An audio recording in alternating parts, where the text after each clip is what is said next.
ಈ ಪೌಡರ್ ಹಾಕ್ತೇನೆ ಈಗ. ಪೌಡರ್ ನೋಡಿ, ಇಲ್ಲಿ ಮಸಾಲ ಪೌಡರ್ ಹಾಕಿದೆ. ಎಂತ ಬೇಡ ಕಡಿಯೋದು ಇದೆಲ್ಲ, ಸುಮ್ಮನೆ ಕರೆಂಟು ಸಹ ವೇಸ್ಟ್. ಆಮೇಲೆ ಮಿಕ್ಸಿ ಹತ್ರ ಇಡೀ ದಿನ ನಿಲ್ಲಬೇಕು. ಅದಕ್ಕಿಂತ ಪೌಡರೇ ಒಳ್ಳೆಯದಲ್ಲ. ಬಾಕಿ ಮಸಾಲೆ ಎಲ್ಲ ಹಾಕಿದರೆ ಆಯಿತು.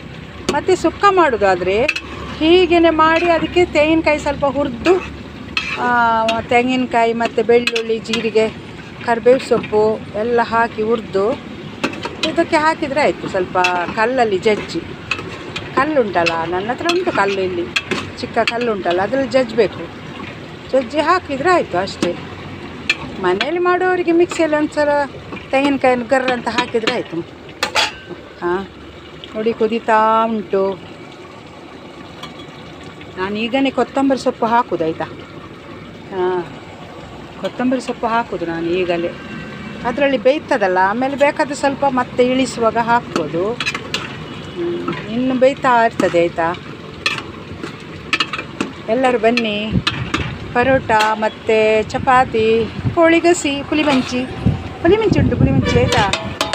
ಬನ್ನಿ ಎಲ್ಲರೂ. Okay, thank you.